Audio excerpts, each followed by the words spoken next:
ఓం శాంతి. ఈరోజు డిసెంబర్ 31, 2023 అవ్యక్త మురళి సారాంశము. ఈ అవ్యక్త మురళిని అవ్యక్త బాప్దాదా డిసెంబర్ 31, 2005లో వినిపించారు. మురళి యొక్క శీర్షిక కొత్త సంవత్సరంలో మీ పాత సంస్కారాలను యోగ అగ్నిలో భస్మం చేసి బ్రహ్మాబాబా సమానం త్యాగము, తపస్య మరియు సేవలో నెంబర్ 1 కండి. ఈరోజు బాప్దాదా నలువైపులా ఉండేటటువంటి పిల్లలు, ఎదురుగా కూర్చున్న పిల్లలు కానీ దూరంగా కూర్చొని ఉన్నా కూడా మనస్సు నుంచి సమీపంలో ఉండేటటువంటి పిల్లలు అందరికీ కూడా 3 శుభాకాంక్షల్ని తెలిపిస్తూ ఉన్నారు. ఒకటైంది కొత్త జీవితం యొక్క శుభాకాంక్షలు, రెండవది కొత్త యుగం యొక్క శుభాకాంక్షలు, మరియు మూడవది ఈరోజు ఏదైతే కొత్త సంవత్సరం యొక్క శుభాకాంక్షలను తెలిపిస్తూ ఉన్నారు. మీరందరూ కూడా కొత్త సంవత్సరం యొక్క శుభాకాంక్షలు తెలిపించేదానికి అలాగే తీసుకునేదానికి వచ్చారు. నిజానికి సత్యమైన హృదయంతో సంతోషం యొక్క శుభాకాంక్షలు మీ బ్రాహ్మణ ఆత్మలు తీసుకుంటూనూ ఉన్నారు, ఇస్తూ కూడా ఉన్నారు కదా. అదే ఈరోజు యొక్క మహత్వం. వీడ్కోలు ఇస్తూ ఉన్నారు, అలాగే శుభాకాంక్షలు కూడా తెలిపిస్తున్నారు. వీడ్కోలు మరియు శుభాకాంక్షల యొక్క సంగమ యుగము. ఈ రోజుకి చెప్తారు కదా, సంగమం యొక్క రోజు. సంగమానికి చాలా గొప్పగా మహిమ ఉంది. మీరు అందరూ కూడా తెలుసుకున్నారు కదా. సంగమ యుగం యొక్క మహిమ కారణంగా ఈరోజు పాత సంవత్సరం మరియు కొత్త సంవత్సరం యొక్క ఈ సంగమాన్ని ఎంత ఘనంగా జరుపుకుంటున్నారు. సంగమ యుగం యొక్క మహిమ కారణంగానే పాత సంవత్సరం మరియు కొత్త సంవత్సరం యొక్క సంగమానికి మహిమ ఉంది. అన్నింటికంటే మహిమ ఈ సంగమ యుగందే. ఇది పురుషోత్తమ యుగందే అయింది కదా. ఎక్కడైతే మీరు బ్రాహ్మణులైన భాగ్యవంతులైన ఆత్మలు కూర్చొని ఉన్నారు, మీకు ఈ నశ ఉంది కదా. ఒకవేళ ఎవరైనా మీతో అడిగారు అంటే మీరు ఏ సమయంలో ఉన్నారు అని ఏం చెప్తారు? కలియుగంలో ఉన్నాము అంటారా? సతయుగంలో ఉన్నాము అంటారా? నశాతో ఏం చెప్తారు? మేము ఈ సమయం పురుషోత్తమ సంగమ యుగంలో ఉన్నాము అంటారు కదా. అంటే మీరు కలియుగీలు కాదు, సంగమయుగి అయినారు. సంగమ యుగానికి ఎందుకు ఇంత విశేషంగా మహిమ ఉంది? ఎందుకంటే భగవంతుడు మరియు పిల్లల యొక్క మిలనం జరుగుతుంది, మేళా జరుగుతుంది, మిలనం అనేది జరుగుతుంది కదా. ఇది ఇంకా వేరే ఏ యుగంలోనూ జరగదు. అందుకని ఈ మేళా జరుపుకునేదానికి పిల్లలు వచ్చారు కదా అంటున్నారు బాబా. మీ భాగ్యాన్ని చూసి మనస్సులో మీ ప్రతి వాహ్, నేను అద్భుతం, వాహ్ వాహ్, నా భాగ్యము వాహ్ అనేది వస్తూ ఉందా? మేరా బాబా వాహ్ అనేది. ఈరోజు ఈ సంగమ సమయము మీ లోపల ఆలోచించారు కదా, ఏ ఏ విషయాలకు వీడ్కోలు ఇవ్వాలి అని అందరూ ఆలోచించారా? సదాకాలానికి వీడ్కోలు ఇవ్వాలి. ఎందుకంటే సదాకాలానికి వీడ్కోలు ఇచ్చేదాని నుంచినే సదాకాలానికి శుభాకాంక్షల్ని కూడా జరుపుకోగలుగుతారు కదా. ఎవరైతే మనస్ఫూర్తిగా శుభాకాంక్షలు తెలిపిస్తారో, తీసుకుంటారో వారు సదా ఎలా కనిపిస్తారు? సంగమయుగి ఫరిస్తాగా కనిపిస్తారు. పిల్లలందరి యొక్క పురుషార్థం కూడా ఇదే కదా. బ్రాహ్మణుల నుంచి ఫరిస్తాగా మరియు ఫరిస్తా నుంచి దేవతగా అవ్వటం. ఎందుకంటే బాబాకైతే అన్ని రకాలైనటువంటి సంకల్పాలు ఏవైతే ప్రవృత్తివి ఉన్నాయి లేదా కర్మల యొక్క బరువువి ఉన్నాయి అవన్నీ బాబాకు ఇచ్చేశారు కదా. బాబాకు బరువు అంతా ఇచ్చేశారా లేదా కొద్దిగా మిగిలిపోయి ఉందా? ఎందుకంటే కొంచెమైనా బరువు మీ దగ్గర ఉంది అంటే అది మిమ్మల్ని ఫరిస్తాగా అవ్వనివ్వదు. ఎప్పుడు బాబా వచ్చారు పిల్లలకు ఉండేటటువంటి బరువును తీసుకునేదానికి అన్నప్పుడు ఆ బరువును బాబాకి ఇచ్చేది కష్టం అవుతూ ఉందా లేదా సహజంగా అనిపిస్తూ ఉందా? బాబా అంటారు కదా, ఓ నా నిశ్చింత చక్రవర్తులైన పిల్లలు, మీకు బరువు యొక్క చింత అవుతూ ఉందా? అంటే అనేక సంకల్పాల యొక్క బరువు అది చింతగా ఉందా? బరువు తీసుకునేదానికి బాబా వచ్చారు. ఎందుకంటే 63 జన్మల నుంచి బాబా చూస్తూ ఉన్నారు కదా. బరువు తీసుకుంటూ అందరు పిల్లలు కూడా చాలా భారీగా అయిపోయారు. అందువలన ఎప్పుడు బాబా పిల్లలతో ప్రేమతో చెప్తూ ఉన్నారు కదా, బరువునంతా నాకు ఇచ్చేసేయండి అని. అన్నింటికంటే సూక్ష్మమైన బరువు పాత సంస్కారాల యొక్క బరువు. అందుకని ఈరోజు బాప్దాదా అందరి పిల్లలకి శుభాకాంక్షలతో పాటుగా ఇదే సూచన ఇస్తూ ఉన్నారు. ఏవైతే పాత సంస్కారాలు మిగిలిపోయి ఉన్నాయో సమయానికి అవి మోసం చేస్తాయి, మరియు అంతిమంలో కూడా మోసం చేసేదానికి ఈ పాత సంస్కారమే నిమిత్తం అవుతుంది. అందువలన ఈరోజు ఈ పాత సంస్కారాన్ని సంస్కారం చేయండి, అంటే కాల్చేసేయండి. ప్రతి ఒక్కరూ మీ సంస్కారాన్ని మీరు తెలుసుకున్నారు కూడా. ఏదైతే వదిలేయాలి అని కూడా అనుకుంటారు, వాటితో చాలా విసుగు కూడా చెందారు. కానీ సదాకాలానికి పరివర్తన చేసుకునే దాంట్లో తీవ్ర పురుషార్థిగా లేరు. పురుషార్థం చేస్తున్నారు వాటిని తొలగించుకునేదానికి, కానీ తీవ్ర పురుషార్థిగా లేరు అంటున్నారు బాబా. అయితే దానికి కారణం ఏంటి? తీవ్ర పురుషార్థం ఎందుకు లేదు? ఏ విధంగా రావణుని చంపేశారు కూడా, కానీ కేవలం చంపటం కాదు, కాల్చాలి కదా. అలాగ చంపేదానికి పురుషార్థం చేస్తున్నారు కదా. చనిపోయేది అంటే సంస్కారం అలాగా లేదు అనిపించే విధంగా ఉండిపోతుంది. కానీ దాన్ని కాల్చేయలేదు అంటే మళ్ళీ అది మధ్య మధ్యలో మీ లోపలికి వచ్చేస్తుంది కదా.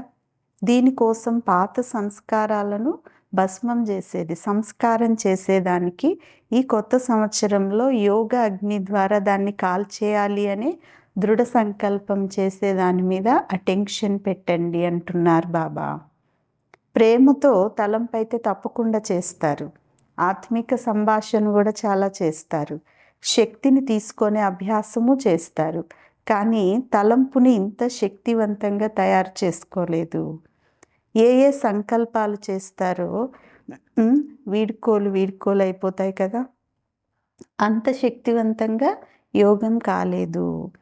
యోగాన్ని యోగ అగ్ని రూపంలో కార్యంలో ఉపయోగించటం లేదు. అంటే ఫలానా సంస్కారానికి వీడ్కోలు ఇచ్చేసేయాలి, దాన్ని తొలగించుకోవాలి అన్నప్పుడు అవి తొలగిపోయేలాగా యోగ అగ్ని రూపంలో కార్యంలో ఉపయోగించటం లేదు అంటున్నారు బాబా. అందువలన యోగాన్ని పవర్ఫుల్గా తయారు చేసుకోండి. ఏకాగ్రత యొక్క శక్తి విశేషంగా సంస్కారాలను భస్మం చేసుకునేదానికి అవసరం అవుతుంది. ఏ స్వరూపంలో ఏకాగ్రం అవ్వాలనుకుంటారో, ఏ సమయం ఏకాగ్రం అవ్వాలనుకుంటారో అదే ఏకాగ్రత యొక్క సంకల్పం చేశారు అంటే ఆ పాత సంస్కారాలు భస్మమైపోవాలి. దీనికే చెప్తారు యోగ అగ్ని అంటే. అవి ఇంకా నామరూపాలు, గుర్తులు కూడా కనిపించకూడదు. అలాగ వాటిని సంస్కారం చేయాలి అంటున్నారు బాబా. ఈరోజు కొత్త సంవత్సరం ప్రతిగా అంటే స్వయం ప్రతిగా ఏం చేయాలి అనేది ఆలోచించారా, విన్నారా? శక్తిశాలిగా అవ్వాలి, నిశ్చింత చక్రవర్తులుగా అవ్వాలి. ఎందుకంటే అందరికీ లక్ష్యం ఉంది. ఎవరితో అయినా అడిగారనుకోండి, ఏం చెప్తారు? మేము విశ్వం యొక్క రాజ్యాన్ని ప్రాప్తి చేసుకుంటాము, రాజ్య అధికారి అవుతాము అంటారు. అంటే తమని తాము రాజయోగి అని చెప్పుకుంటారు కదా. ప్రజాయోగి అంటారా? అనరు. బాబ్దాదా కూడా నషాతో చెప్తారు, సంగమ యుగంలో ప్రతి బిడ్డ రాజా బిడ్డ అయినారు, ప్రతి బిడ్డ స్వరాజ్య అధికారి రాజా అని అంటారు కదా బాబా కూడా. అందుకని బాబా ఇప్పుడు ఇదే హోంవర్క్ ఇస్తున్నారు. 3 నెలల్లో ప్రతి ఒక్కరూ మీ చార్ట్ చెక్ చేసుకోవాలి. నేను మాస్టర్ సర్వశక్తివంతుడయ్యి ఏదైనా కర్మేంద్రియానికి కానీ ఏదైనా శక్తికి కానీ ఎప్పుడు ఆజ్ఞాపించానో, ఆర్డర్ చేశానో, ఏది ఆజ్ఞాపించానో అలాగే ప్రాక్టికల్గా ఈ ఆర్డర్ అనేది ఒప్పుకుంటూ ఉన్నాయా, ఆర్డర్ అనుసారంగా నడుస్తూ ఉన్నాయా, నడవటం లేదా అనేది 3 నెలలు చెక్ చేసుకోవాలి అంటున్నారు బాబా. చేయగలరా? 3 నెలలు ఏ పాత సంస్కారము మీతో యుద్ధం చేయకూడదు. చేయాల్సిందే కదా. ఇది చేసే దాంట్లో భలే ఏది సహనం చేయాల్సి వచ్చినా, ఏదైనా వదిలేయాల్సి వచ్చినా కూడా పర్వాలేదు, చేయాల్సిందే. అంత పక్కాగా ఉందా? బాప్దాదా చూస్తూ ఉన్నారు. ఈ అంటే సమయం అనేది మీకోసం ఎదురు చూస్తూ ఉంది కదా. మీరు సమయం కోసం ఎదురు చూసే వాళ్ళుగా లేరు, మీరు ఏర్పాట్లు చేసేవాళ్ళు అయినారు కదా. సమయం మీకోసం ఎదురు చూస్తూ ఉంది. ప్రకృతి కూడా, సతో ప్రధానమైన ప్రకృతి కూడా మీకోసం అంటే మిమ్మల్ని ఆహ్వానం చేస్తూ ఉంది కదా.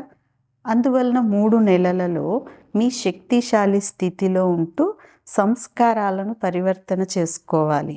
ఒకవేళ 3 నెలలు అటెన్షన్ పెట్టుకున్నారనుకోండి, అది ముందుకి అభ్యాసం అయిపోతుంది, అంటే అలవాటు అయిపోతుంది కదా. ఈజీగా అంటున్నారు బాబా కదా. పిల్లలు అడుగుతారు కదా, వినాశనం ఎప్పుడు జరుగుతుంది అనే ఆలోచనలో పిల్లలు ఉంటారు. బాబ్దాదా అయితే పరదా తెరిచేదానికి ఆలస్యం ఏమీ అవ్వదు. అయితే మీరు ఎవరు రెడీగా అయిపోయినారా? అయిపోతాము అని చెప్పి బాబానైతే చాలా సమయం సంతోషపరిచారు. ఇప్పుడు అలా చేయకూడదు, అవ్వాల్సిందే, చేయాల్సిందే. బాబా సమానంగా అవ్వాలి. ఇందులో బ్రహ్మా బాబాని చూడండి. సాకారంలో అయితే బ్రహ్మా బాబాని ఫాలో చేయాలి కదా. బ్రహ్మా బాబా త్యాగము, తపస్య మరియు సేవ చివరి ఘడియ వరకు సాకార రూపంలో ప్రాక్టికల్గా చూపించారు. ఏది ఆలోచించారో అది చేసి చూపించారు. చెప్పేది, ఆలోచించేది మరియు చేసేది 3 సమానంగా ఉన్నాయి కదా. అలాగ బ్రహ్మా బాబాను ఫాలో చేయండి. చివరి వరకు బాబా ఆధారం లేకుండా తపస్వి రూపంలో కూర్చొని ఉన్నారు కదా. అందరూ అడుగుతారు, కొత్త సంవత్సరంలో ఏం చేయాలి? ప్రశ్న ఉంది కదా అందరికీ. బాబా ఇప్పుడు దానికి ఇలా చెప్తూ ఉన్నారు కదా, ఇలాంటి ప్లాన్ తయారు చేయండి. దేంట్లో అయితే రాయల్ ప్రజలు తయారయ్యే విధంగా ప్లాన్ తయారు చేయండి. రాయల్ ప్రజలు అంటేనే సమీపంగా కనెక్షన్లోకి వచ్చేవారు. 9 లక్షలు ఒకవేళ తయారైపోయినారనుకోండి, కానీ ఏ రకమైనటువంటి వారు తయారైనారు? సమీపంలో ఉండేటటువంటి రాయల్ ప్రజలు తయారయ్యేలాగా యోగ్యంగా ఉన్నారా? కానీ బాబ్దాదా చెప్తారు కదా, మొదటి జన్మలో వచ్చేటటువంటి ప్రజలు మంచి నెంబర్ ఉండే వాళ్ళే ఉంటారు. ఎందుకంటే వాళ్ళకి కూడా అందరూ 1 నెంబర్ లభించాలి. 1వ నెంబర్ అంటే తేదీ కూడా 1 అవుతుంది, శకము కూడా 1 అవుతుంది, రాజ్యం కూడా 1 నుంచి వస్తుంది. అంటే అలాంటి క్వాలిటీ వాళ్ళు మొదట ఇది చెక్ చేయండి. 9 లక్షల మంది ఇలాంటి క్వాలిటీ ఆత్మలు తయారైనారా అనేది బాబ్దాదా అడుగుతూ ఉన్నారు. ఇప్పుడు అనుభవం చేయించేటటువంటి ప్రోగ్రాం 4 వైపులా ఒకే సమయం ఒకే లక్ష్యంతో జరగాలి. అందరూ లక్ష్యం ఇదే పెట్టుకోండి, అనుభవిగా తయారు చేయాలి అని. కేవలం విని వెళ్ళిపోకూడదు, ఏదో కొద్దిగా అయినా అనుభవం చేసి వెళ్ళే విధంగా లక్ష్యం 4 వైపులా పెట్టుకొని ప్రోగ్రాం చేయండి అంటున్నారు బాబా. ఈరోజు శుభాకాంక్షలు అయితే ఒకరు ఇంకొకరికి తెలిపిస్తారు.